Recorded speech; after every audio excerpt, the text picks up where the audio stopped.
এই মুহূর্তে আমি আছি নাটোরের সদর উপজেলার হালসা ইউনিয়নে। এখানে একটি বিষয় দেখানোর জন্য কিন্তু আমি জমিতে আসছি। এই যে জমিটা দেখছেন, এই জমিটা কিন্তু নিচু জমি।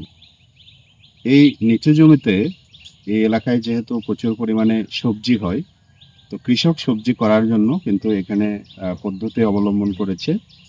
এই পদ্ধতিটাকে বলা হয় রিজ হারো, অর্থাৎ নালা এবং রিজ তৈরি করা। অর্থাৎ এই জমির যে লেভেল মাটিটা ছিল, এই মাটিটাকে কিন্তু তিনি তুলে দিয়ে একটা রিজ করেছেন, যে যদি কোনো কারণে বেশি বৃষ্টি হয় তাহলে এই পানিটা কিন্তু এই ফারো অর্থাৎ নালা দিয়ে কিন্তু চলে যাবে। কৃষক এখানে আরেকটি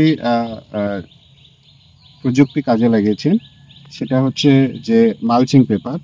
আমি যদি একটু দেখাতে চাই, এই যে পেপারটা দেখছেন, এটা কিন্তু হচ্ছে মালচিং পেপার।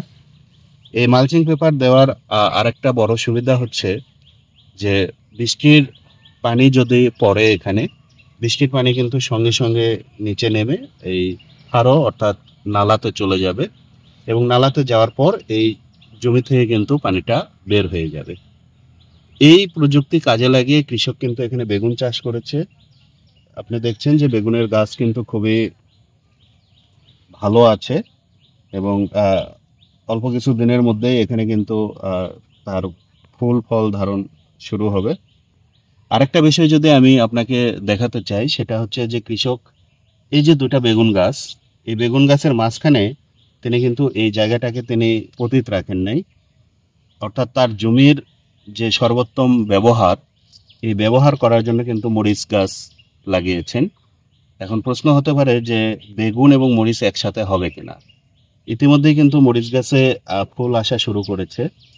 আপনি দেখবেন যে মরিচ যেটা হবে এটা কিন্তু খুব অল্প দিনের, অর্থাৎ বেগুনের গাছটা যখন একদম প্রমিনেন্ট পর্যায়ে যাবে, অর্থাৎ যে অবস্থায় ফুল ফল ধারণ করবে, তার আগেই কিন্তু আমাদের মরিচ গাছের কিন্তু মরিচটা নেমে যাবে।